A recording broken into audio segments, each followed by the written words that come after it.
ಮಹೋತ್ಸವದ ಸಾಮೂಹಿಕ ವಿವಾಹ ಕಾರ್ಯಕ್ರಮದ ಸಮ್ಮುಖವನ್ನು ವಹಿಸಿ ಧರ್ಮ ಸಂದೇಶವನ್ನು ನೀಡಿರುವ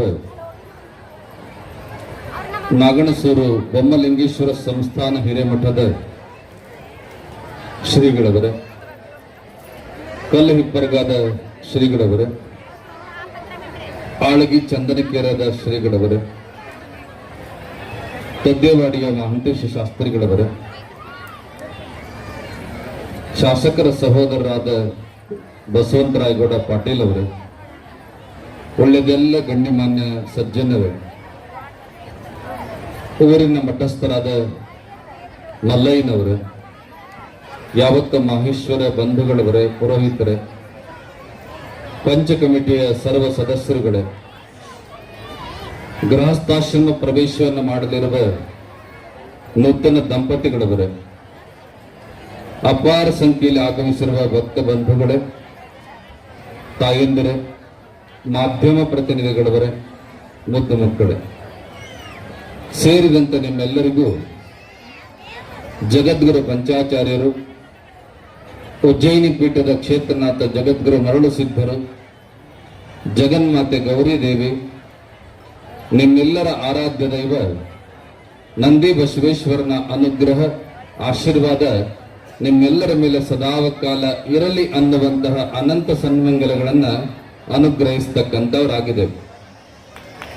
ಈ ನಾಡು ಸಮೃದ್ಧವಾಗಲಿ, ಸುಭಿಕ್ಷವಾಗಲಿ, ಒಳ್ಳೆಯ ಮಳೆಯಾಗಲಿ, ಒಳ್ಳೆಯ ಬೆಳೆಯಾಗಲಿ, ಬೆಳೆಗೆ ತಕ್ಕ ಮಾರುಕಟ್ಟೆ ಮೌಲ್ಯ ದೊರೆತು ಈ ದೇಶದ ಬೆನ್ನೆಲುಬು ಅನಿಸಿಕೊಂಡಂತಹ ಅನ್ನದಾತ ರೈತನ ಬದುಕು ಉತ್ತಮಗೊಳ್ಳಲಿ, ಎಲ್ಲರ ವ್ಯವಹಾರ, ವ್ಯಾಪಾರ, ಉದ್ಯೋಗಗಳು ಅಭಿವೃದ್ಧಿಯಾಗಲಿ, ವಧುವರರ ಕಲ್ಯಾಣವಾಗಲಿ, ವಿದ್ಯಾರ್ಥಿಗಳ ಭವಿಷ್ಯ ಉಜ್ವಲವಾಗಲಿ, ಸಂತಾನ ಅಪೇಕ್ಷಿ ದಂಪತಿಗಳಿಗೆ ದೇಶಭಕ್ತ, ವಿದ್ಯಾ ವಿನಯ ಸಂಸ್ಕಾರವಂತ ಧರ್ಮನಿಷ್ಠ ಮಕ್ಕಳು ಹುಟ್ಟುವಂತಾಗಲಿ, ಗ್ರಾಮದ, ಪಟ್ಟಣದ, ರಾಜ್ಯದ, ದೇಶದ ಎಲ್ಲ ಜನರು ನಾವಿಂಥ ಜಾತಿಯವರು, ಜನಾಂಗದವರು, ಧರ್ಮದವರು ಅನ್ನೋದಕ್ಕಿಂತ ಬದಲಾಗಿ ನಾವೆಲ್ಲರೂ ಈ ದೇಶದ ಸತ್ಪ್ರಜೆಗಳು, ಭಾರತ ಮಾತೆಯ ಮಕ್ಕಳು, ನಾವೆಲ್ಲರೂ ಭಾರತೀಯರು ಅನ್ನುವಂಥ ಸಮನ್ವಯ ಭಾವ ಎಲ್ಲರಲ್ಲೂ ಒಡಮೂಡುವಂತ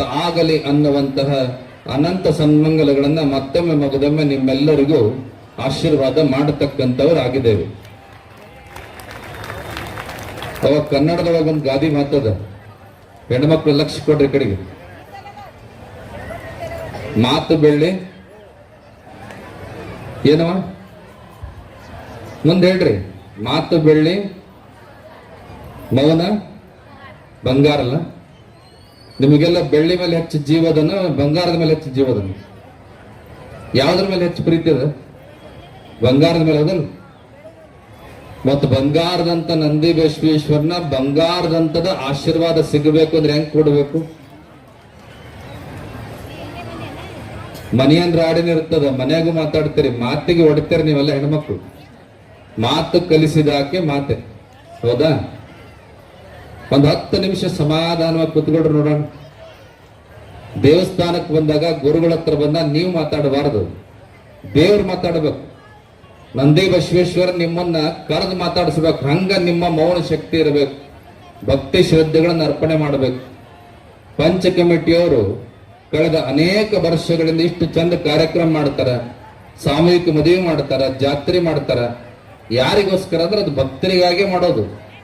ನೀವೆಲ್ಲ ಬರಬೇಕು, ಸ್ವಾಮಿ ಸೇವೆ ಮಾಡಬೇಕು, ಪ್ರಸಾದ ತಗೋಬೇಕು, ಜಾತ್ರೆಯೊಳಗೆ ಭಾಗವಹಿಸಿ ಆತನ ಆಶೀರ್ವಾದ ಪಡ್ಕೋಬೇಕು ಅನ್ನೋ ಕಾರಣಕ್ಕಾಗಿ ಇಷ್ಟು ಚಂದ ಜಾತ್ರೆ ಮಾಡುವಂತ ಈ ಭಾಗದೊಳಗೆ ಯಾವ್ದಾದ್ರು ಜಾತ್ರೆ ಊರಿದ್ರೆ ಅದು ಅಂಕಲಿಗೆ ಗ್ರಾಮ ಅನ್ನುವಂಥದ್ದು. ನೋಡೋದಕ್ಕೆ ಸಣ್ಣ ಊರದ ಇದು, ಆದ್ರೆ ಭಕ್ತಿಯೊಳಗ ಭಕ್ತರ ಸಂಖ್ಯೆ ಅತಿ ಹೆಚ್ಚಾಗಿ ಸೇರತಕ್ಕಂತಹ ಈ ಭಾಗದ ಬಹುದೊಡ್ಡ ಜಾತ್ರೆ ಯಾವ್ದಪ್ಪ ಅಂದ್ರೆ ಅಂಕಲಿಗೆ ನಂದಿ ಬಸವೇಶ್ವರನ ಜಾತ್ರೆ ಅನ್ನುವಂತ ಮಾತನ್ನ ಬಹಳ ಹೆಮ್ಮೆ ಮತ್ತು ಅಭಿಮಾನದಿಂದ ನಾವಾದರೂ ಹೇಳೋದಕ್ಕೆ ಬಯಸ್ತೇವೆ. ಇವತ್ತು ಸಾಮೂಹಿಕ ವಿವಾಹ ಕಾರ್ಯಕ್ರಮಗಳು ನಡೆದುಕೊಂಡು ಬಂದಿದ್ದಾವೆ.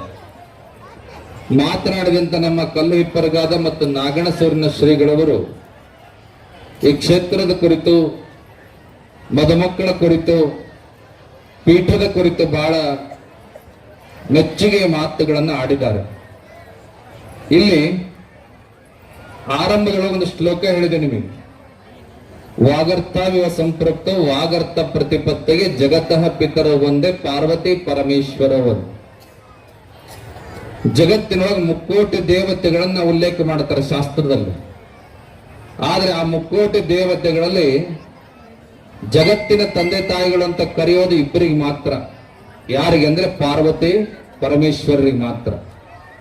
ಮತ್ತೆ ಆದರ್ಶ ದಂಪತಿಗಳು ಅನ್ನುವಂತ ವಿಷಯ ಬಂದಾಗಲೂ ಮತ್ತೆ ಪಾರ್ವತಿ ಪರಮೇಶ್ವರನ್ನೇ ಮುಂದೆ ಮಾಡಿ ಮಾತನಾಡುವಂಥದ್ದನ್ನು ನಾವು ನೋಡ್ತೀವಿ. ಯಾಕಂದ್ರೆ ಪರಮಾತ್ಮ ಪಾರ್ವತಿಗೆ ಕೊಟ್ಟಂತ ಸ್ಥಾನ.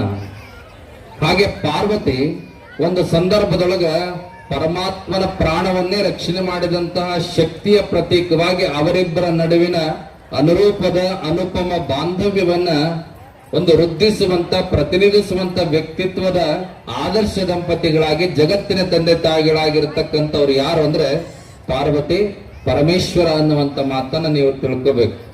ಅದಕ್ಕೆ ಹೆಂಗಿರ್ಬೇಕಪ್ಪ ಗಂಡ ಹೆಂಡತಿ ಅಂದ್ರೆ ಪಾರ್ವತಿ ಪರಮೇಶ್ವರ ಇದ್ದಂಗಿರ್ಬೇಕು. ಯಾಕೆ ಪಾರ್ವತಿ ಪರಮೇಶ್ವರನಲ್ಲಿ ಉದಾಹರಣೆ ಕೊಟ್ಟರು ಅಂದ್ರೆ ಸ್ವಲ್ಪ ಗಮನ ಕೊಟ್ಟು ಕೇಳ್ರಿ. ತ್ರಿಮೂರ್ತಿಗಳು ಅಂತ ಯಾರ್ಯಾರಿಗೆ ಕರೀತಾರ? ಯಾರ್ಯಾರು ಕರೀತಾರವ? ಬ್ರಹ್ಮ, ವಿಷ್ಣು, ಮಹೇಶ್ವರ. ಹೌದಾ? ಬ್ರಹ್ಮಲೋಕದ ಅಧಿಪತಿ ಬ್ರಹ್ಮ. ಬ್ರಹ್ಮನ ಹೆಂಡತಿ ಹೆಸರೇನು? ನಮ್ಮ ಮನೆಯವರ ಹೆಸರ ಗೊತ್ತಿಲ್ಲ. ಬ್ರಹ್ಮನ್ ಕೇಳಿದ್ರೆ ನಾ ಎಲ್ಲಿ ಹೇಳ್ರಿ. ಮೊದ್ಲೆಲ್ಲ ಚಂದ ಹೇಳಿಸ್ತಿದ್ರು. ಏನಂತ ಹೇಳಿಸ್ತಿದ್ರು? ಆರತಿ ಹಿಡ್ದಾಗ ಒಡಪ್ ಹೇಳಿ, ಒಳ್ಳೆ ಪದ್ಯ ಹೇಳಿ, ಗಂಡನ ಹೆಸರು ಹೇಳೋವರೆಗೂ ಹೆಂಡತಿ ಹೆಸರು ಹೇಳೋವರೆಗೂ ಮಣಿ ಕೊಡ್ತಿದ್ದಿಲ್ಲ. ಮಣಿ ಆರತಿ ಇಡಕ್ ಬಿಡ್ತಿದ್ದಿಲ್ಲ ಮಣಿ ಮೇಲೆ. ಈಗ ಸಿನಿಮಾ ಹಾಡಾದ್ರೂ ಹೇಳಿಡುವಂತ ಪದ್ಧತಿಗಳದಾವ, ಅದನ್ನಾರ ಮುಂದುವರಿಸ್ಬೇಕು. ಬ್ರಹ್ಮನ ಹೆಂಡತಿ ಹೆಸರು ವಿದ್ಯಾದಿ ದೇವತೆ. ಯಾರು ವಿದ್ಯೆ ಹೊಡತಿ? ಯಾರು? ಸರಸ್ವತಿ ಬ್ರಹ್ಮನ ಹೆಂಡತಿ. ನೆನ್ಪಿಟ್ಕೊಡ್ರಿ, ಮುಂದಿನ ವರ್ಷ ಬಂದಾಗ ಕೇಳ್ತೀವಿ. ಹೇಳ್ತಿರಲ್ಲ? ಬ್ರಹ್ಮನ ಹೆಂಡತಿ ಶಾರದೆ ಸರಸ್ವತಿ. ಆಕೆ ಒಂದ್ಸಲ ಗಂಡನ ಕೇಳಿದ್ಲಂತ ಬ್ರಹ್ಮನ್ನ, ನೀ ನೋಡಿದ್ರೆ ಜಗತ್ತಿನ ಸೃಷ್ಟಿ ಮಾಡ್ತಾ ಮಾಡ್ತಾ ನನ್ನನ್ನು ಮರೆತು ಬಿಟ್ಟಿಯ. ಇವತ್ತು ನನಗೊಂದು ನೀವು ವರ ಕೊಡ್ಬೇಕು. ಎಂತ ವರ ಕೊಡ್ಬೇಕು ಅಂದ್ರೆ ಸದಾ ಕಾಲ ನಿನ್ನ ಜೊತೆಗಿರ್ಬೇಕು, 24x7 ಅಂತ ವರ ಕೊಡ್ಬೇಕು. ಅದಕ್ಕೆ ನಿನ್ನ ಶರೀರದೊಳಗೆ ನನಗೊಂದು ಜಾಗ ಕೊಡು ಅಂತ ಕೇಳಿದ್ಲಂತ, ಒಂದು ಸ್ಥಾನ ಕೊಡು. ನೀವು ಮನೆಗೆ ಹೋದ್ಮೇಲೆ ನಿಮ್ಮ ಯಜಮಾನ್ರಿಗೆ ಕೇಳ್ರಿ ನಿಮ್ಮ ಸ್ಥಾನ ಎಲ್ಲೆಲ್ಲಿ ಕೊಟ್ಟಾರ ಅಂತ. ಬ್ರಹ್ಮ ಬಹಳ ಬುದ್ಧಿವಂತ. ತನ್ನ ಪತ್ನಿ ಶಾರದೆ ಕೇಳಿದ ಮೇಲೆ ಅವ ವಿಚಾರ ಮಾಡ್ತಾನ, ಶಾರದೆಯಾದರೂ ಎಲ್ಲ ವಿದ್ಯೆಗಳ ಒಡತಿ, ವಾಗ್ದೇವಿ, ವೇದಗಳನ್ನ ರಚಿಸಿದವಳು. ಜೊತೆಗೆ ಆಕೆ ಆಶೀರ್ವಾದ ಇತ್ತಪ್ಪ ಅಂದ್ರೆ ನುಡಿದಿದ್ದೆಲ್ಲವೂ ಶಾಸ್ತ್ರ ಆಗ್ತದ. ಅದಕ್ಕೆ ವಿಚಾರ ಮಾಡಿದ ಬ್ರಹ್ಮ ಶಾರದೆಗೆ ನನ್ನ ನಾಲಿಗೆಯೊಳಗೆ ಬಂದು ವಾಸವಾಗುವಂತ ಆಶೀರ್ವಾದ ಮಾಡಿದ. ನಾನು ಬ್ರಹ್ಮ ಶಾರದೆಗೆ ಜಾಗ ಎಲ್ಲಿ ಕೊಟ್ಟ? ತನ್ನ ನಾಲಿಗೆಯೊಳಗೆ ಜಾಗ ಕೊಟ್ಟ. ಈ ಸುದ್ದಿ ವೈಕುಂಠಕ್ಕೆ ಮುಡ್ತು. ವೈಕುಂಠದ ಅಧಿಪತಿ ವಿಷ್ಣು. ವಿಷ್ಣುವಿನ ಹೆಂಡತಿ ಹೆಸರು ಇದೆಲ್ಲರಿಗೂ ಗೊತ್ತಿರ್ತದೆ. ಯಾಕೆ ಹೇಳ್ರಿ? ಯಾವ ದೇವ್ರ ಪೂಜೆ ಬಿಟ್ಟರು ಬಿಡ್ತೀರಿ, ಲಕ್ಷ್ಮೀ ಪೂಜೆ ಬಿಡಂಗಿಲ್ಲ ಯಾರು, ಗಂಡ ಮಕ್ಕಳಾಗ್ಲಿ ಹೆಣ್ಮಕ್ಳಾಗ್ಲಿ, ದೊಡ್ಡವರಾಗ್ಲಿ ಚಿಕ್ಕವರಾಗ್ಲಿ. ಯಾಕಂದ್ರೆ ಜಗತ್ತಿನೊಳಗೆ ಆಕೆ ಆಶೀರ್ವಾದ ಇಲ್ಲ ಅಂದ್ರೆ ಏನು ನಡೆಯಂಗಿಲ್ಲ. ಕಾಂಚಾಣಂ ಕಾರ್ಯಸಿದ್ಧಿ. ಯಾವಾಗ ಶಾರದೆ ಬ್ರಹ್ಮನಿಂದ ವರ ಪಡ್ಕೊಂಡಂತ ಸುದ್ದಿ ಗೊತ್ತಾಗ್ತದಲ್ಲ, ಲಕ್ಷ್ಮಿನೂ ವಿಷ್ಣುನ್ ಕೇಳ್ತಾಳಂತ, ನೀ ನೋಡಿದ್ರೆ ಒಂದೊಂದು ಅವತಾರ ಎತ್ತಿ ಎಷ್ಟೋ 1000 ವರ್ಷ ಹೋಗ್ಬಿಡ್ತೀಯ. ಅದಕ್ಕ ಇವತ್ತು ನನಗೊಂದು ವರ ಕೊಡು. ಎಂತ ವರ ಅಂದ್ರೆ ನಿನ್ನ ಜೊತೆಗಿರ್ಬೇಕು ನಾನು, ಅದಕ್ಕೆ ನಿನ್ನ ಶರೀರದೊಳಗೆ ನನಗೊಂದು ಜಾಗ ಕೊಡು ಅಂತ ಕೇಳಿದ್ಲಂತ. ದೇವತೆಗಳಲ್ಲಿ ಅತ್ಯಂತ ಜಿಪುಣ ದೇವರು ಯಾರಪ್ಪ ಅಂದ್ರೆ ವಿಷ್ಣುನೇ. ನಮ್ ಜನ ಎಲ್ಲ ತಿರುಪತಿಗೆ ಹೋಗಿದಿರಿಲ್ಲ, ಅನುಭವದ? ತಿರುಪತಿಗೆ ಹೋದವ್ರು 2 ಖಾಲಿ ಮಾಡ್ಕೊಂಡ್ ಬರ್ತಾರ. ತಲೆಯನ್ನು ಕೂದಲು, ಮತ್ತೊಂದು ಜೇಬಿನಾಗಿರೋ ದುಡ್ಡು.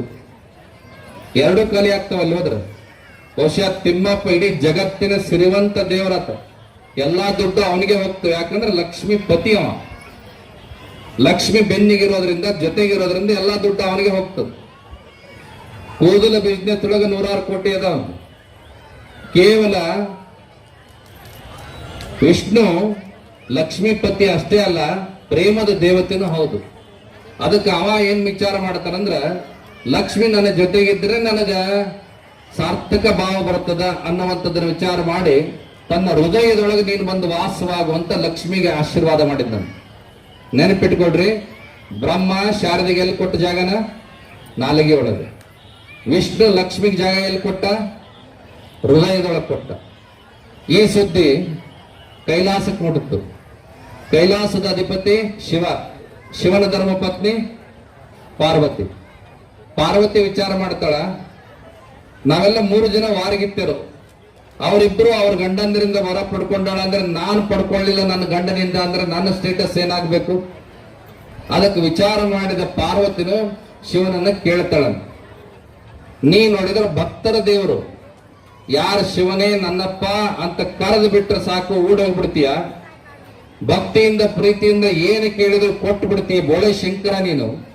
ರಾವಣ ಕೇಳಿದಾಗ ಆತ್ಮಲಿಂಗನೇ ಕೊಟ್ಟಿ, ಒಂದು ಜಲ, ಒಂದು ಹನಿ ನೀರು, ಒಂದು ಬಿಲ್ವದಳದಿಂದ ಯಾರಿಗಾದ್ರೂ ಒಲಿಯುವಂತ ದೇವರದಾನ ಅಂದ್ರೆ ಆ ಶಿವ ಮಾತ್ರ ಅನ್ನುವಂಥದ್ದನ್ನ ಅರ್ಥ ಮಾಡ್ಕೋಬೇಕು. ಅದಕ್ಕ ಪಾರ್ವತಿ ಒಂದ್ಸಲ ಕೇಳ್ತಾಳಂತ, ಪರಮಾತ್ಮ ಧರ್ಮ ಪತ್ನಿಯಾದ ನನಗ ಗೊತ್ತಿಲ್ಲ ನೀ ಎಲ್ಲಿರ್ತಿ ಅಂತ, ನೀ ಎಲ್ಲಿರ್ತಿ ನನಗೊಂಚೂರು ಹೇಳು ಅಂದಾಗ ಪರಮಾತ್ಮ ಹೇಳ್ತಾರಂತೆ, ನಾಹಂ ವಾಸಾಮಿ ಕೈಲಾಸೆ ನಾಹಂ ವಾಸಾಮಿ ಮಠ ಮಂದಿರೆ ಮಮ ಭಕ್ತ ಯತ್ರ ತಿಷ್ಟಂತಿ ಗಾಯಂತಿ ತತ್ರ ತಿಷ್ಟಾಮಿ ಶಂಕರ ಅನ್ನುವಂತ ಮಾತನ್ನು ಹೇಳ್ತಾನ. ಅದರ ಅರ್ಥ ಏನಪ್ಪಾ ಅಂದ್ರೆ, ನನಗೋಸ್ಕರ ಗುಡಿ ಗುಂಡಾರವನ್ನ ಕಟ್ತಾರೆ, ನಾ ಅಲ್ಲಿ ಅದ ನಿಂತು ತಿಳ್ಕೊಂತಾರ, ನಾ ಅಲ್ಲಿಲ್ಲ. ನಾ ಕೈಲಾಸದೊಳಗ ಬೆಳ್ಳಿ ಬೆಟ್ಟದೊಳಗ ಅದಾನ ಅಂತ ತಿಳ್ಕೊಂಡಾರ, ಅಲ್ಲೂ ನಾನಿಲ್ಲ. ನಾನು ಎಲ್ಲಿ ಇರ್ತೀನಿ ಅಂದ್ರ, ಯಾರು ಭಕ್ತಿಯಿಂದ ಪ್ರೀತಿಯಿಂದ ಶಿವನೇ ನೀನೇ ನನ್ನ ಎಲ್ಲದಕ್ಕೂ ಕೂಡ ಕಾರಣ ಅನ್ನುವಂತ ಶರಣಾಗತ ಮನೋಭಾವ ಯಾರಿಗಿರ್ತದ, ಯಾರು ಭಕ್ತಿ ಪ್ರೀತಿಯಿಂದ ಕರೀತಾರ ಅವರ ಮನೆಯೊಳಗ ಅವರ ಮನಸ್ಸಿನೊಳಗ ನಾನು ಇರ್ತೀನಿ ಅನ್ನುವಂತ ಮಾತನ್ನ ಶಿವ ಅಪ್ಪಣೆ ಕೊಡಿಸ್ತಾನಂತ. ಅದಕ್ಕ ಪಾರ್ವತಿ ಕೇಳ್ತಾಳ, ನೀ ಕೈಲಾಸದಗರ ಇರು, ಸ್ಮಶಾನದಗರ ಇರು, ಭಕ್ತರ ಮನೆಯಾಗರ ಇರು, ಧರ್ಮ ಪತ್ನಿಯಾದ ನಾನು ನಿನ್ನ ಜೊತೆಗಿರ್ಬೇಕಾದದ್ದು ನನ್ನ ಕರ್ತವ್ಯ. ಅದಕ್ಕೆ ಇವತ್ತು ಅವ್ರ ಹೆಂಗ ಇಬ್ರು ಗಂಡಂದರಿಂದ ಆಶೀರ್ವಾದ ಪಡ್ಕೊಂಡಾರ, ಹಂಗ ನೀನು ನನಗೊಂದು ಆಶೀರ್ವಾದ ಕೊಡು, ನಿನ್ನ ಶರೀರದೊಳಗೆ ನನಗೊಂದು ಜಾಗ ಕೊಡು ಅಂತ ಕೇಳಿದ್ಲಂತ ಪಾರ್ವತಿ. ಜಗತ್ತು ಸೃಷ್ಟಿ ಆಗ್ಬೇಕಾದ್ರೆ ನನ್ನೊಬ್ಬನಿಂದ ಸೃಷ್ಟಿಯಾಗಿಲ್ಲ, ಶಿವಶಕ್ತಿ ಸಮತ್ಪನ್ನ ಜಗತ್ ಸೃಷ್ಟಿ ಕಾರಣಿ. ಒಂದು ಸಂಸಾರ ನಡಿಬೇಕಾದ್ರೆ ಗಂಡಷ್ಟೇ ಇದು ನಡೀತದೆ, ಹೆಣ್ಣು ಮಕ್ಕಳು ಇರ್ಬೇಕಲ್ಲ. ಒಂದು ಮನೆತನ ನಡಿಬೇಕಂದ್ರೆ ಗಂಡು ಹೆಣ್ಣು ಎರಡು ಸಮಾನವಾಗಿ ಸಾಗ್ಬೇಕು. ಅದಕ್ಕೆ ಪರಮಾತ್ಮ ಹೇಳ್ತಾನಂತೆ, ಶಿವನನ್ನ ಬಿಟ್ಟು ಶಕ್ತಿ ಇಲ್ಲ, ಶಕ್ತಿಯನ್ನು ಬಿಟ್ಟು ಶಿವ ಇಲ್ಲ, ಇಬ್ಬರು ಕೂಡ ಸಮಾನ ಪಾಲುದಾರರು. ಆ ಸಂದೇಶವನ್ನ ಜಗತ್ತಿಗೆ ಒಂದು ಸಮನ್ವಯ ರೂಪದೊಳಗೆ ನಾನು ಕೊಡೋದಕ್ಕೆ ಬಯಸ್ತೇನೆ. ನಿನಗೊಂದು ಜಾಗ ಅಲ್ಲ, ನನ್ನ ಶರೀರದ ಅರ್ಧ ದೇಹವನ್ನೇ ನಿನಗೆ ಧಾರೆ ಎರೆದು ಕೊಡ್ತೀನಿ ಅಂತ ಪಾರ್ವತಿಗೆ ಆಶೀರ್ವಾದ ಮಾಡಿದ್ದ. ಅದಕ್ಕೆ ಶಿವನ ಅರ್ಧ ದೇಹವನ್ನ ಧರಿಸಿದ ಕಾರಣಕ್ಕಾಗಿ ಪಾರ್ವತಿ ಅರ್ಧಾಂಗಿ ಆಗ್ತಾಳೆ, ಪರಮಾತ್ಮ ಅರ್ಧ ನಾರೀಶ್ವರನಾಗ್ತಾನೆ. ಇಲ್ಲಿ ಬಂದಂತ ಪ್ರತಿಯೊಬ್ಬ ಗಂಡಸರು ಏನು ಸಂಕಲ್ಪ ಮಾಡಬೇಕು? ಮದುವೆ ಆದಂತ ನೂತನವಾಗಿ ಗೃಹಸ್ಥಾಶ್ರಮ ಪ್ರವೇಶ ಮಾಡುವಂತ 10 ಜನ ಜೋಡಿಯ ಗಂಡ್ಮಕ್ಳು ಕೂಡ ಸಂಕಲ್ಪ ಮಾಡಬೇಕು. ಏನಪ್ಪಾ ಅಂದ್ರೆ, ಮದುವೆಯಾಗಿ ಬಂದಂತ ಆ ಹೆಂಡತಿ ಅನ್ನುವಂತ ಮಾತೆ ಸ್ತ್ರೀ ರೂಪದಲ್ಲಿರ್ತಕ್ಕಂಥ ಹೆಣ್ಣು ಕೇವಲ ನನ್ನ ಭೋಗದ ವಸ್ತು ಅಲ್ಲ, ಮಕ್ಕಳನ್ನು ಹೆರೋದಕ್ಕೆ ಬಂದಂತ ಯಂತ್ರ ಅಲ್ಲ, ಮನೇಲಿರ್ತಕ್ಕಂಥ ಎಲ್ಲರ ಸೇವೆ ಮಾಡೋದಕ್ಕೆ ಬಂದಂತ ದಾಸಿ ಅಲ್ಲ, ನನ್ನಷ್ಟೇ ಈ ಮನೆ ಯಜಮಾನಿ, ಎಲ್ಲ ಗೌರವಗಳು ಕೂಡ ಅವಳಿಗೂ ಕೂಡ ಸಮಾನವಾಗಿ ಸಿಗಬೇಕು ಅನ್ನುವಂತ ಸಂಕಲ್ಪದೊಂದಿಗೆ ಯಾರು ನಡ್ಕೊಳ್ತಾರಲ್ಲ ಅವರಿಗೆ ಪಾರ್ವತಿ ಪರಮೇಶ್ವರ ಆಶೀರ್ವಾದ ಸಿಗುತ್ತದೆ ಅನ್ನುವಂತ ಮಾತನ್ನ ಎಲ್ಲರೂ ಕೂಡ ಅರ್ಥ ಮಾಡ್ಕೋಬೇಕು. ಅದಕ್ಕೆ ಜಗತ್ತಿನೊಳಗ ಸಂಸಾರ ಸಾಗ್ಬೇಕು ಅಂದ್ರೆ ರಥದ 2 ಗಾಲಿಗಳು ಹೋದಂಗ್ ಹೋಗ್ಬೇಕು, ಹೆಣ್ಣು ಗಂಡು. ರಥ ಗಾಲಿ, ಆ ರಥ ಚೆನ್ನಾಗಿ ಸಾಗಬೇಕು ಅಂದ್ರೆ ಒಂದು ಗಾಲಿ ಮುಂದೆ ಒಂದು ಗಾಲಿ ಹಿಂದೆ ಹೋಗಕ್ ಆಗಂಗಿಲ್ಲ. ಎರಡೂ ಜೊತೆಯಾಗಿ ಹೋದಾಗ ಮಾತ್ರ ಆ ರಥ ಹೇಗ ಸುಗಮವಾಗಿ ಸಾಕ್ತದ, ಹಂಗ ಸಂಸಾರ ರಥ ಅನ್ನುವಂಥದ್ದು ಕೂಡ ಗಂಡು ಹೆಣ್ಣು ಪರಿಪೂರ್ಣವಾಗಿ ಅರ್ಥ ಮಾಡಿಕೊಂಡು ಸರಸವೇ ಜೀವನ, ಸರಸವೇ ಜನನ, ವಿರಸವೇ ಮರಣ, ಸಮರಸವೇ ಜೀವನ ಅನ್ನುವಂಥ ಭಾವದೊಳಗ ಬದುಕಿದ್ದೆ ಆದ್ರೆ ಆ ಸಂಸಾರಕ್ಕೆ ಆ ಜೀವನಕ್ಕೆ ಸಾರ್ಥಕತೆ ಬರ್ತದೆ ಅನ್ನುವಂಥ ಮಾತನ್ನ ಈ ಸಂದರ್ಭದಲ್ಲಿ ಹೇಳೋದಕ್ಕೆ ಬಯಸ್ತೇವೆ. ನಂದಿ ಬಸವೇಶ್ವರ ಜಾತ್ರಾ ಮಹೋತ್ಸವ ಸಂದರ್ಭದೊಳಗೆ ಸಾವಿರ ಸಂಖ್ಯೆಯ ಸಾಮೂಹಿಕ ವಿವಾಹ ಕಾರ್ಯಕ್ರಮಗಳು ನಡ್ಕೊಂಡು ಬಂದಾವ. ಇವತ್ತು 10 ಜೋಡಿ ಕಾರ್ಯಕ್ರಮ ಸಾಮೂಹಿಕ ವಿವಾಹದೊಳಗೆ ಆ ಜೋಡಿಗಳು ಗೃಹಸ್ಥಾಶ್ರಮ ಪ್ರವೇಶವನ್ನ ಮಾಡ್ತಾ ಇದ್ದಾರೆ. ಬಹಳ ಜನ ಏನ್ ತಿಳ್ಕೊಂತಾರಂದ್ರೆ ಸಾಮೂಹಿಕ ವಿವಾಹದೊಳಗೆ ಮದುವೆ ಆಗುವಂತವರು ಬಡವರು, ನಿರ್ಗತಿಕರು, ಏನೂ ಇಲ್ಲದವರು ಅನ್ನುವಂತ ಭಾವನೆ ಅವ್ರಿಗಿರ್ತದೆ. ಆದ್ರೆ ಸರ್ವತಾ ಇದು ತಪ್ಪು. ಯಾಕೆ ಅಂತ ಕೇಳಿದ್ರೆ ಅವ್ರು ಬಡವರಲ್ಲ, ನಿರ್ಗತಿಕರಲ್ಲ, ಏನೂ ಇಲ್ಲದವರಲ್ಲ, ಅವರಂತ ಭಾಗ್ಯವಂತರೇ ಯಾರು ಇಲ್ಲ ಅನ್ನುವಂಥದ್ದನ್ನ ಅರ್ಥ ಮಾಡ್ಕೋಬೇಕು. ಯಾಕೆ ಅಂದ್ರೆ ಒಂದು ಮದುವೆ ಆಯ್ತು ಅಂದ್ರೆ ಹೆಚ್ಚು ಕಮ್ಮಿ ಗಂಡಿನ ಬೇಗರು ಹೆಣ್ಣಿನ ಬೇಗರು 2-3 ಜನ ಬರ್ತಾರೆ, ಅವ್ರ ಸಂಬಂಧಿಕರು ಬರ್ತಾರೆ. ಇಲ್ಲಿ 10 ಜೋಡಿ ಮದುವೆ ಆಗ್ಯಾವಂದ್ರೆ 10 ಊರಿನ ಜನ ಅವ್ರ ಸಂಬಂಧಿಕರು, ಹೆಚ್ಚಿನದಾಗಿ ಉಜ್ಜಯಿನಿ ಜಗದ್ಗುರುಗಳು, ಇಷ್ಟೆಲ್ಲ ಜನ ಶಿವಾಚಾರ್ಯರು, ದೈವದವರು, ಇವರೆಲ್ಲರ ಸಮ್ಮುಖದೊಳಗೆ ಸಹಸ್ರ ಸಂಖ್ಯೆಯ ಭಕ್ತರ ಸಮ್ಮುಖದೊಳಗೆ ನೀವು ಮದುವೆ ಆಗಕತ್ತೀರಂದ್ರ ನಿಮ್ಮಂತ ಭಾಗ್ಯವಂತರೇ ಯಾರು ಇಲ್ಲ ಅನ್ನುವಂಥದ್ದನ್ನ ಅರ್ಥ ಮಾಡ್ಕೋಬೇಕು. ಅದು ನಂದಿ ಬಸವೇಶ್ವರನ ಸಮ್ಮುಖದೊಳಗೆ ಆಗತಕ್ಕಂತ ಮದುವೆ. ಅದಕ್ಕೆ ಯಾವ ಕಾರಣಕ್ಕೂ ಚಿಂತೆ ಮಾಡೋದಲ್ಲ. ನಿಮ್ಮಂತ ಅದೃಷ್ಟವಂತರೇ ಯಾರಿಲ್ಲ ಅನ್ನುವಂಥದ್ದನ್ನ ಸದಾ ಕಾಲ ಗಮನದಲ್ಲಿ ಇಟ್ಕೋಬೇಕು. ಜೊತೆಗೆ ಇವತ್ತಿನ ಕಾಲಕ್ಕೆ ಒಂದು ಮದುವೆ ಆಗಬೇಕಂದ್ರೆ ಕಮ್ಮಿ 4-5 ಲಕ್ಷ ರೂಪಾಯಿಗಳು ಎಂತ ಬಡವರಿಗಾದ್ರೂ ಕೂಡ ಬೇಕಾಗ್ತದೆ. ಈ ನಮ್ಮ ಪಂಚ ಕಮಿಟಿಯವರು, ಅಂಕಲಿಗೆ ಗ್ರಾಮದ ನಂದಿ ಬಸವೇಶ್ವರ ಜಾತ್ರಾ ಮಹೋತ್ಸವ ಕಮಿಟಿಯವರು ಪ್ರತಿ ವರ್ಷ ಸಾಮೂಹಿಕ ವಿವಾಹಗಳನ್ನು ಏರ್ಪಾಟು ಮಾಡೋದರ ಮುಖಾಂತರವಾಗಿ ನಮ್ಮ ರಾಷ್ಟ್ರೀಯ ಸಂಪತ್ತಿಗೆ, ನಮ್ಮ ದೇಶದ ಸಂಪತ್ತಿಗೆ ಬಹಳ ದೊಡ್ಡ ಉಳಿತಾಯವನ್ನು ಮಾಡ್ತಾ ಇದ್ದಾರೆ. ಇವತ್ತು 10 ಮದುವೆ ಆಗಕತ್ತೇವಂದ್ರೆ ಒಂದು ಮದುವೆಗೆ 5 ಲಕ್ಷ ಅಂತ ಹೇಳಿದ್ರು ಕೂಡ 50 ಲಕ್ಷ ರೂಪಾಯಿಗಳನ್ನ ಈ ದೇಶದ ರಾಷ್ಟ್ರೀಯ ಸಂಪತ್ತಿಗೆ ಉಳಿಸಿದಂತ ಕೀರ್ತಿ ಅಂಕಲಿಗೆಯ ನಂದಿ ಬಸವೇಶ್ವರ ಪಂಚ ಕಮಿಟಿಯ ಸದಸ್ಯರಿಗೆ, ಅಂಕಲಿಗೆಯ ಭಕ್ತರಿಗೆ ಆ ಕೀರ್ತಿ ಸಲ್ಲುತ್ತದೆ ಅನ್ನುವಂತ ಮಾತನ್ನ ಈ ಸಂದರ್ಭದಲ್ಲಿ ಹೇಳೋದಕ್ಕೆ ಬಯಸ್ತೇವೆ. ನೀವೆಲ್ಲರೂ ಕೂಡ ನಿಮ್ಮ ಹಿರಿಯರು ಹಾಕಿಕೊಟ್ಟಂತ ಮಾರ್ಗದೊಳಗೆ ಸಾಗಬೇಕು. ಯಾವುದೇ ಕಾರಣಕ್ಕೂ ಕೂಡ ಮದುವೆ ಆದ್ವಿ ಅಂದ ಕೂಡಲೇ ಹಿರಿಯರನ್ನು ಮರಿಬಾರದು, ತಂದೆ ತಾಯಿಗಳನ್ನ ಮರಿಬಾರದು, ಅವರನ್ನು ಚೆನ್ನಾಗಿ ನೋಡ್ಕೊಳ್ಬೇಕು. ಕನ್ನಡದೊಳಗೆ ಜನಪದದೊಳಗೆ ಒಂದು ಮಾತದ, ಮುತ್ತು ಕೊಡೋಳು ಬಂದಾಗ ತುತ್ತು ಕೊಟ್ಟೋಳನ್ನ ಮರಿಬಾರದು ಅನ್ನುವಂತ ಕಾರಣ. ಅಂದ್ರೆ ಯಾವುದೇ ಕಾರಣಕ್ಕೂ ಕೂಡ ಹೆತ್ತವರನ್ನ ಹೊತ್ತವರನ್ನ ದೂರ ಮಾಡದೆ ಅವರ ಜೊತೆಗೆ ಇದ್ದ ಅವರ ಸೇವೆ ಮಾಡತಕ್ಕಂತ ಆದರ್ಶ ದಂಪತಿಗಳು ನೀವು ಆಗಬೇಕು ಅನ್ನುವಂತ ಮಾತನ್ನ ಈ ಸಂದರ್ಭದಲ್ಲಿ ಆಶೀರ್ವಾದ ಮಾಡೋದಕ್ಕೆ ಬಯಸ್ತೇವೆ. ನಮ್ಮ ಹೆಣ್ಮಕ್ಳು ಕೂಡ ಏನು ಸಂಕಲ್ಪ ಮಾಡ್ಬೇಕಂದ್ರೆ, ನೀವೇನು ಯಾವ ಮನೆಗೆ ಹೋಗಕತ್ತಿರಲ್ಲ, ಆ ಮನೆಯೊಳಗಿರ್ತಕ್ಕಂಥ ಅತ್ತಿಯನ್ನ ತಾಯಿ ಅಂತ ನೀವು ಪ್ರೀತಿ ಮಾಡಬೇಕು. ಆ ಅತ್ತೆಯು ಕೂಡ ನಿಮ್ಮ ಅಂದ್ರೆ ಸೊಸೆಗಳನ್ನ ಯಾವುದೇ ಕಾರಣಕ್ಕೂ ಕೂಡ ಸೊಸೆ ಅಂತ ನೋಡಬಾರದು, ಹೊಟ್ಟೆ ಹುಟ್ಟಿದ ಮಗಳೇ ಅಂತೇಳಿ ಪ್ರೀತಿ ಮಾಡಿದ್ರೆ ಅತ್ತೆ ಸೊಸೆಯರ ಬಾಂಧವ್ಯ ಅದು ತಾಯಿ ಮಗಳ ಬಾಂಧವ್ಯವಾಗಿ ಪರಿವರ್ತನೆ ಆಗ್ತದ ಅನ್ನುವಂತ ಮಾತನ್ನ ಈ ಸಂದರ್ಭದಲ್ಲಿ ಹೇಳೋದಕ್ಕೆ ಬಯಸ್ತೀವಿ. ಯಾಕಂದ್ರೆ ಬಹಳ ಕಡೆಗೆ ಏನ್ ನಡೆದದಂದ್ರೆ ಈ ಹೆಣ್ಣು ಗಂಡಿನ ಮೇಳ ಮೇಳಿ ಅಥವಾ ಅವರ ಪಂಚಾಂಗ ಕೇಳಂಗಿಲ್ಲ. ಬಹಳ ಕಡೆಗೆ ಯಾರ ಪಂಚಾಂಗ ಕೇಳ್ತಾರಂದ್ರೆ ಅತ್ತಿ ಸೊಸೆದ್ ಕೇಳ್ತಾರೆ. ಮೊದಲು ಅವ್ರಿಬ್ಬರದು ಒಂದದಲ್ಲಿ ನೋಡ್ರಿ ಅಂತಂದೇಳಿ ಕೇಳಿ ಆಮೇಲೆ ಗಂಡು ಹೆಣ್ಣಿನ ನೋಡುವಂತ ಪದ್ಧತಿ ಇವತ್ತಿನ ಕಾಲದಾಗ ನೋಡಾಕತ್ತೀವಿ. ಕಾರಣ ಏನಪ್ಪಾ ಅಂದ್ರೆ ಅವರ ನಡುವಿರತಕ್ಕಂತ ಸಂಬಂಧ. ಅದಕ್ಕೆ ನೀವ್ಯಾರು ಕೂಡ ಆ ರೀತಿ ಆಗದೆ ಅತ್ತೆ ಸೊಸೆ ಅನ್ನೋದಕ್ಕಿಂತ ತಾಯಿ ಮಗಳ ಬಾಂಧವ್ಯದೊಳಗ ನಿಮ್ಮ ಮನೆತನದೊಳಗ ಬಾಳಿ ಬೆಳಗುವಂತ ಆದರ್ಶ ದಂಪತಿಗಳು ನೀವು ಆಗ್ರಿ ಅನ್ನುವಂತ ಮಾತನ್ನು ತಿಳಿಸಿ, ಈ ದೇಶವೇ ಹೆಮ್ಮೆ ಪಡ್ತಕ್ಕಂತ ಸಂತಾನ ಅದು ಹೆಣ್ಣಾಗ್ಲಿ ಗಂಡಾಗ್ಲಿ ಯಾವುದೇ ಕಾರಣಕ್ಕೂ ಕೂಡ ತಾರತಮ್ಯ ಮಾಡಬಾರದು. ಹೆಣ್ಣು ಮಕ್ಕಳು ಅಂತೇಳಿ ಕೀಳಾಗಿ ನೋಡಬಾರದು, ಗಂಡು ಅಂತೇಳಿ ಹೆಚ್ಚಿಗೆ ನೋಡುವಂತ ಅವಶ್ಯಕತೆ ಇಲ್ಲ. ಭಗವಂತ ದೃಷ್ಟಿಯೊಳಗ ಹೆಣ್ಣು ಗಂಡು ಅನ್ನುವಂಥದ್ದು ಸಮಾನದ. ಅದಕ್ಕೆ ಹೆಣ್ಣು ಮಕ್ಕಳಿರ್ಲಿ ಗಂಡು ಮಕ್ಕಳಿರ್ಲಿ ಅವ್ರನ್ನ ಸಮಾನವಾದ ಪ್ರೀತಿ, ಸಮಾನವಾದ ಶಿಕ್ಷಣ, ಸಮಾನವಾದ ಗೌರವವನ್ನು ಕೊಡತಕ್ಕಂತ ಮಾದರಿ ದಂಪತಿಗಳು ಕೂಡ ನೀವು ಆಗ್ರಿ ಅನ್ನುವಂತ ಮಾತನ್ನ ಆಶೀರ್ವಾದ ಮಾಡುತ್ತಾ, ಈಗಾಗಲೇ ನಾಗಣಸೂರು ಶ್ರೀಗಳವರು ಹೇಳಿದ್ದಾರೆ, ಒಟ್ಟಿಗೆ ಶ್ರೀಗಳವರ ಸಂಕಲ್ಪದಂತೆ ಪ್ರತಿ ವರ್ಷವೂ ಕೂಡ ಉಜ್ಜಯಿನಿ ಜಗದ್ಗುರುವರು ಈ ಕ್ಷೇತ್ರಕ್ಕೆ ದಯಮಾಡಿಸಿ ಈ ಕಾರ್ಯಕ್ರಮಕ್ಕೆ ಆಶೀರ್ವಾದ ಮಾಡತಕ್ಕಂತ ಪದ್ಧತಿಯನ್ನು ಇಟ್ಕೊಂಡು ಬಂದಿರತಕ್ಕಂಥದ್ದು. ಹಾಗಾಗಿ ಪಂಚ ಕಮಿಟಿಯ ಸದಸ್ಯರು ಎಲ್ಲಿವರೆಗೂ ಕೂಡ ಈ ಕಾರ್ಯಕ್ರಮ ಇನ್ನೂ ಹೆಚ್ಚಿನ ಮಟ್ಟದೊಳಗೆ ನಡೆಸುವಂತ ಕಾರ್ಯವನ್ನ ಮಾಡ್ತಾ ಇರ್ತಾರೋ ಅಲ್ಲಿವರೆಗೂ ಕೂಡ ಉಜ್ಜಯಿನಿ ಪೀಠದ ಆಶೀರ್ವಾದ ಈ ಊರಿನ ಮೇಲೆ, ಈ ಪಂಚ ಕಮಿಟಿಯ ಮೇಲೆ, ಈ ಜಾತ್ರಾ ಮಹೋತ್ಸವದ ಮೇಲೆ ಯಾವತ್ತೂ ಕೂಡ ಇರ್ತದ. ಪ್ರತಿ ವರ್ಷವೂ ಕೂಡ ಬಂದ ಆಶೀರ್ವಾದವನ್ನ ಜಗದ್ಗುರುವರು ಮಾಡ್ತಾರೆ ಅನ್ನುವಂತ ಮಾತನ್ನ ಈ ಸಂದರ್ಭದಲ್ಲಿ ತಿಳಿಯಪಡಿಸಿ, ಬಹುಶಃ ಬಹಳ ಜನ ತಮ್ಮ ಸೇವೆ ಸಹಕಾರಗಳನ್ನು ಮಾಡಿದ್ದಾರೆ. ನಮ್ಮ ಪಂಚ ಕಮಿಟಿಯ ಸದಸ್ಯರೊಬ್ಬರು ಪಾದಪೂಜೆ ಸೇವೆ ಮಾಡಿದ್ದಾರೆ, ವಧುವರ ಪಂಚಕಲಶದ ಪೂಜೆಯ ಸೇವೆಯನ್ನು ಮಾಡಿದ್ದಾರೆ. ನಮ್ಮ ಮಲ್ಲಯ್ಯನವರು ಎಲ್ಲ ರೀತಿಯ ಪೌರೋಹಿತ್ಯ ಕೆಲಸವನ್ನು ಮಾಡಿಕೊಂಡು ಬಂದಿದ್ದಾರೆ. ನಮ್ಮ ಶಾಸ್ತ್ರಿಗಳವರು ಸದಾಕಾಲ ಸಭಾ ಸಂಚಾಲನ ಕಾರ್ಯವನ್ನು ನಡೆಸಿದ್ದಾರೆ. ನಾಗಣೇಶ್ವರ ಶ್ರೀಗಳವರು, ಕಲ್ಲೆಪ್ಪರ್ಗಾದ ಶ್ರೀಗಳು ಪ್ರತಿ ವರ್ಷವೂ ಕೂಡ ಈ ಊರಿನವರೇ ಆಗಿ ಈ ಕಾರ್ಯಕ್ರಮದೊಳಗ ಭಾಗಿಯಾಗ್ತಕ್ಕಂತಹ ಒಂದು ಯಾವತ್ತೂ ಕೂಡ ಮನೋಭಾವನೆ ಇಟ್ಕೊಂಡು ಬಂದಿದ್ದಾರೆ. ಆ ಎಲ್ಲ ಮಠಾಧೀಶರಿಗೂ ಕೂಡ ಒಳ್ಳೆಯದಾಗಲಿ. ನಮ್ಮ ಸಿದ್ದನಕೇರಿಯ ಶ್ರೀಗಳವರು ಇದೀಗ ತಾನೇ ಬಂದಿದ್ದಾರೆ. ನಿಮ್ಮೆಲ್ಲರ ಪರವಾಗಿ ಅವರಿಗೂ ಕೂಡ ವಿಶೇಷವಾಗಿರ್ತಕ್ಕಂಥ ಅಭಿನಂದನಾ ಪೂರ್ವಕ ಆಶೀರ್ವಾದವನ್ನ ಈ ಸಂದರ್ಭದಲ್ಲಿ ಮಾಡುತ್ತಾ, ಇತ್ತೀಚೆಗೆ ಅವರ ಮಠದಲ್ಲಿ ನಡೆದಂತ ಬೆಳವಣಿಗೆ ಬಹಳ ನೋವನ್ನು ತರಿಸ್ತಕ್ಕಂಥ, ದುಃಖವನ್ನು ತರಿಸ್ತಕ್ಕಂತಹ ಒಂದು ವಿಚಾರ.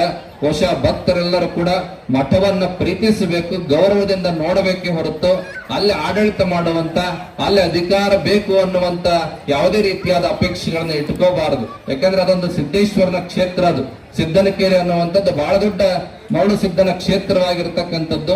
ಅಲ್ಲಿ ನಡೆದಂತ ಘಟನೆ ನಿಜಕ್ಕೂ ಕೂಡ ಬೇಸರ ತಂದಿದೆ. ಈ ವೇದಿಕೆ ಮುಖಾಂತರ ಆ ಘಟನೆಯನ್ನು ನಾವು ಖಂಡಿಸ್ತೇವೆ.